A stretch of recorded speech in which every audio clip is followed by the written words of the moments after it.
Let's talk about racist birds. They're so racist, these birds. Avian supremacy, right?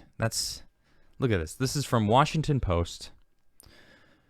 Oh my goodness. The racist legacy many birds carry. Jameson's firefinch, racist.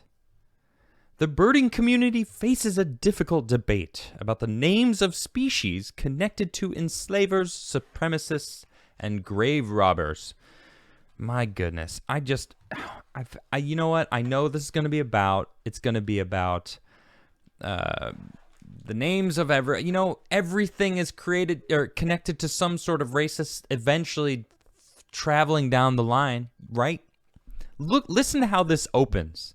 I have to break it down as we go too, because it's just like, God, really? Karina Newsom is a black ornithologist, as rare as some of the birds she studies. Why does she need a label like that? Couldn't she just be an ornithologist? No? She's black. It's rare that she is, like, that it's who she is. Like, wow. So my buddy, the Fernk, was on my show, and it's like, we need to have a year of firsts. Okay, let's get all the first, this person, the first female whatever. Can we just get all of them out of the way so that we can go back to having a meritocracy? Like, you know what? That's already been done. So now you got to be good at what you do instead of just being known for like the color of your skin and whatever gender you assign yourself. Can we just have it be so that whoever's the best ornithologist be the best? Or, I don't even know if she's good at what she does, but hopefully she is, right? Because that's what I appreciate in someone, having a good, solid character and good at what they do. Anyway, it continues. Look at this. When she joined Georgia Audubon last year, the group's executive director called her hiring a first step to begin working to break down barriers so that people from all communities can fully enjoy birding and the outdoors. Okay, wait a minute. So they came out and straight up said, we just hired a black ornithologist. This is great. This is what we needed. We need to hire this person because they're black. It's like, how is this not offensive? How is this not offensive to people? I just don't understand. Look, you're only getting this job because you're black. That's what I'm seeing here. They're like, yes, this is the first step. We're only hiring you because you're black. You get it? It's not because you earned it. It's not because you're good enough. It's because of your skin color. How is that not offensive?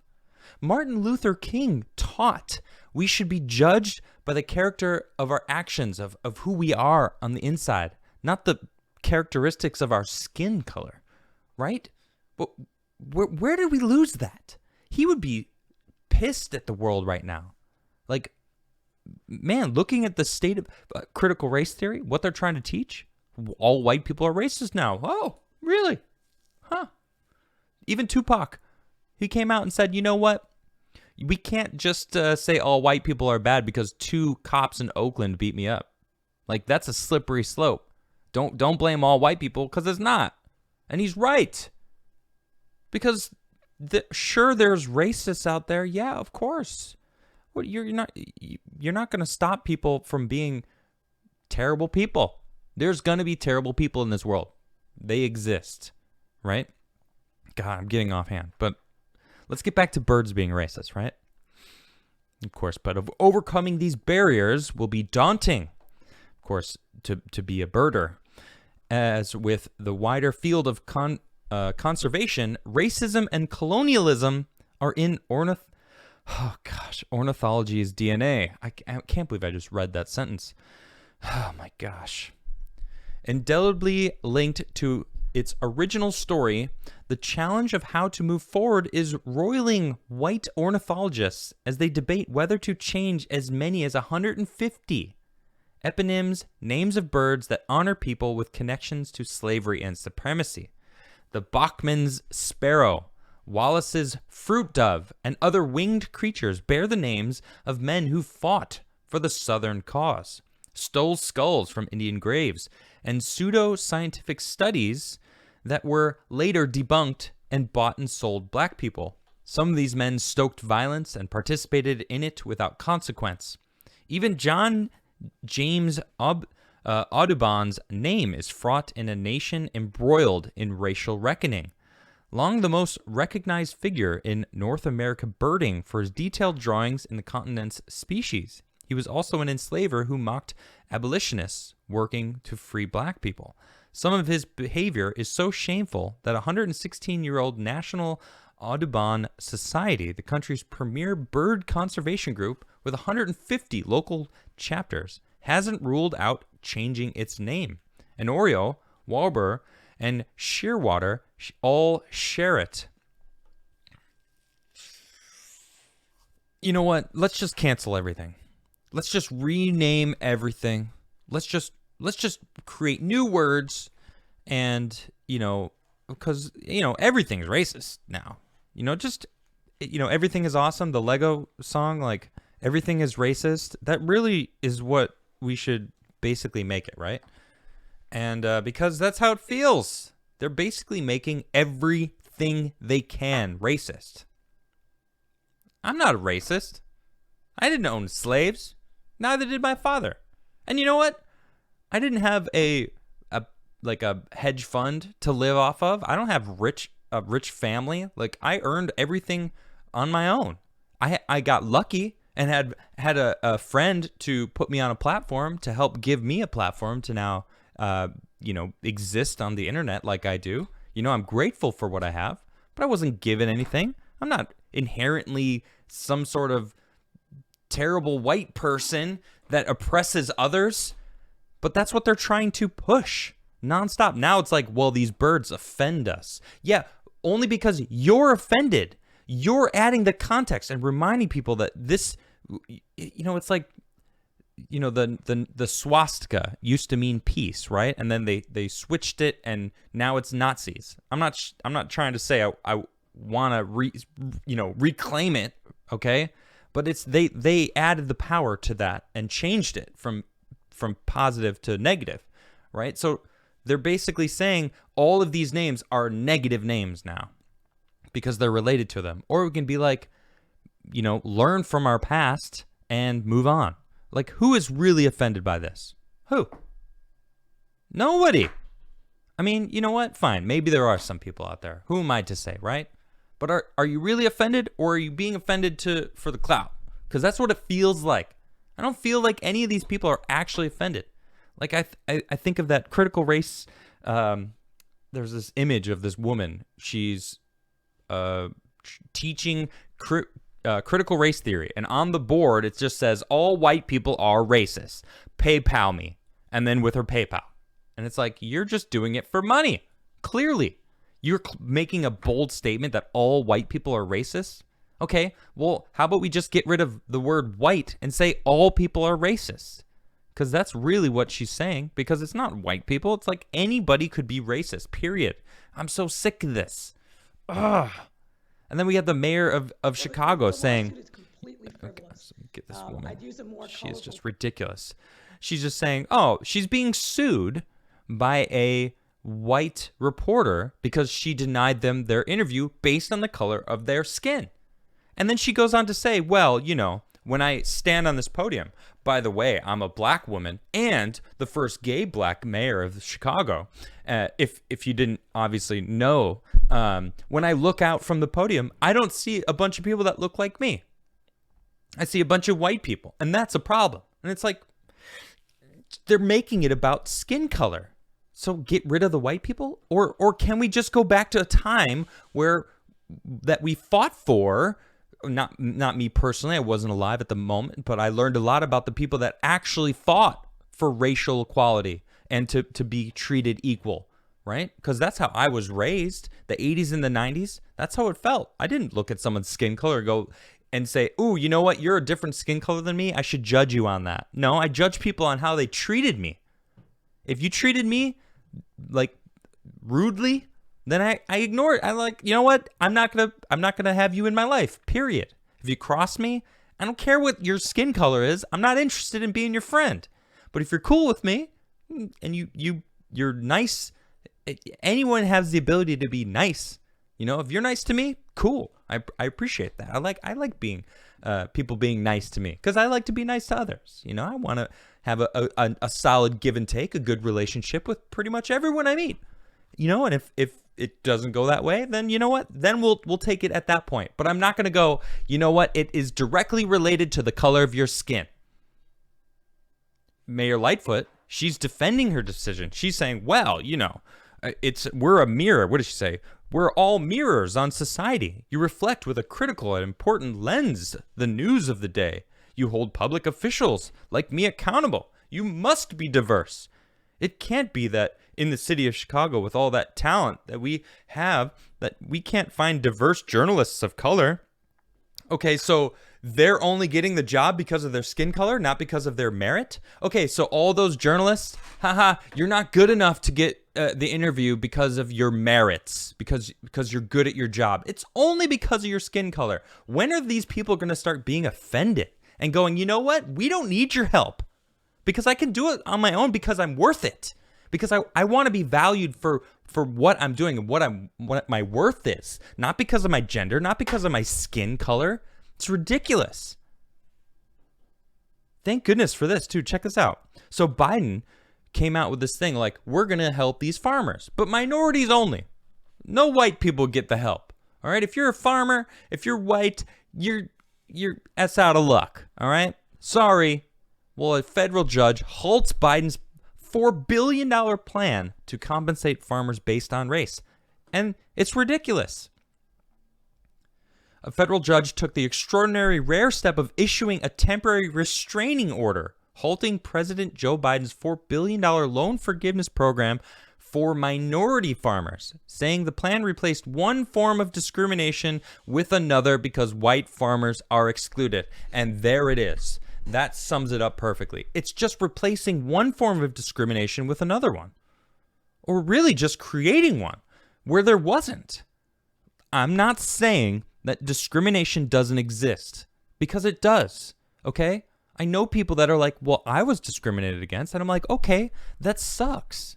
But have I ever discriminated against you? And they're like, no. I'm like, well, okay, well, I'm a white person. Does that mean all white people will discriminate against you? Newsflash, I've been discriminated against by people that aren't my skin color. But do I say, well, that's because that person is a racist?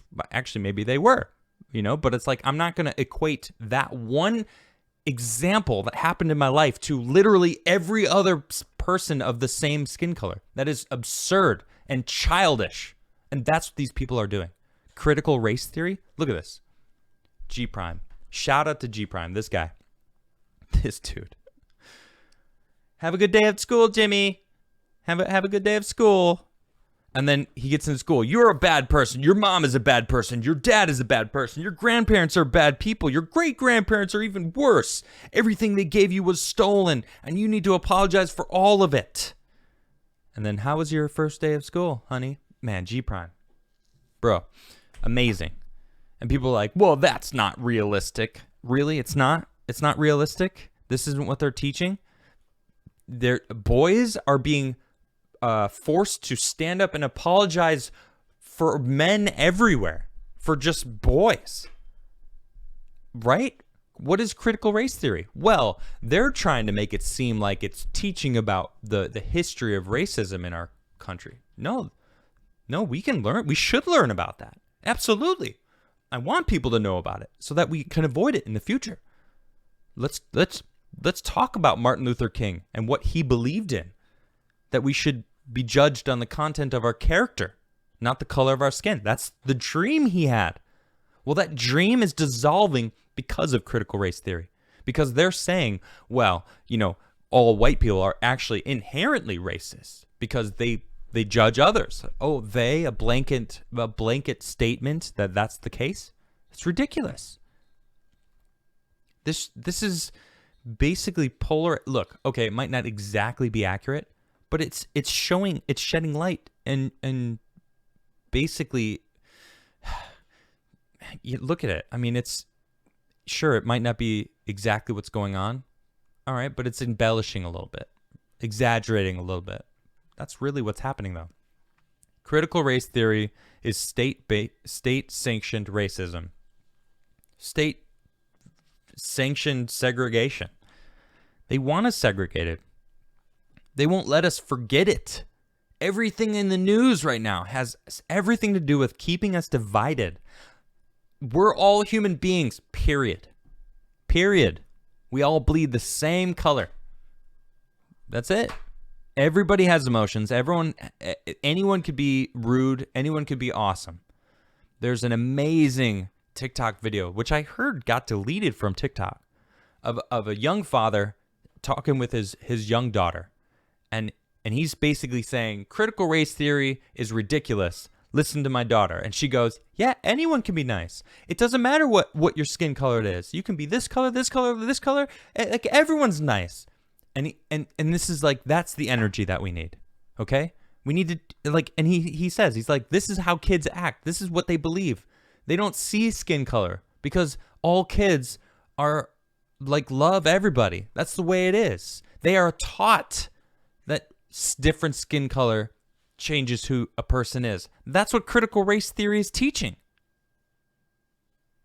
I mean, I've seen some of the programs that they're teaching. These people, like whatever his name is, Reich or Rich, whatever, I don't know his name. There was this viral tweet of this guy just basically saying, like, these Republicans are trying to stop, this teaching of racism in our country, and how dare they? They're so rude for doing that, because it's basically saying we don't want to teach. They're not letting us teach about the history of our country. And like, that's not at all what Republicans are saying. They're saying, look, we don't want you teaching our kids that people are different based on their skin color. That's what critical race theory is teaching. Look at this. Listen to this guy. You guys in this room right now, how? What kept me down? What oppressed me? I work for myself from off the streets to where I am right now. You gonna sit here and tell me this lie of critical race theory? This the reason why black folks can't get ahead because of white folks? Are you kidding me? This is what we come to now. I can't believe we even talking about this right now. The last thing I'm gonna say right here is something that's crazy. Martin Luther King said he wanted his kids to grow up in a world where they are judged by the contents of their what? Their character, not their skin. If they letting this stuff go on right now, it is absolutely doing the complete reverse of what he's doing. So when February comes, don't talk about Martin Luther King. When February comes, don't talk about Black History Month. Y'all gonna sit there and just pee on his grave with this nonsense? Woo! That's exactly what's about to happen. I mean, Ty Smith coming in hot. Coming in hot. He's absolutely right, 100%. He's like, I got here because I worked for it. Period. Awesome. That's a boss. Boss moves right there. It's like, you're not gonna come at me with that critical race theory. No one kept me down. If you really want something, go work for it. Go get it. Go get it. We live in an amazing time right now, right? That you can go get it if you want it. But people are lazy, complacent, spoiled, entitled. Okay, I'm not talking about a lot of you, because I feel like a lot of my viewers connect with my kind of, output on life. I'm so grateful for what I have. I'm so grateful for a roof over my head. I'm so grateful that I have family and an amazing partner in my life. I'm so grateful that I have food on my plate, and the society that has been built from our forefathers that had some flaws. Yes, sure. But man, have we worked through it, and have we come a long way. Absolutely. I'm proud of where we are now. These people are trying to destroy that and trying to convince everybody that it's a terrible situation we're in. The society is horrible. Like, no, it's not. It's amazing. What are you talking about? The society is incredible. Anyone can do what they want to do if they work for it. But these people don't want to work for it. They want to blame others and be like, no, you're too successful. No, I need someone to blame so I can blame others instead of being accountable for my lack of actions or their own actions that's led to their whatever they're stuck in if they're in a rut. Now, remember, if you're a victim because of an actual event, absolutely. But when you choose to remain the victim, that's on you.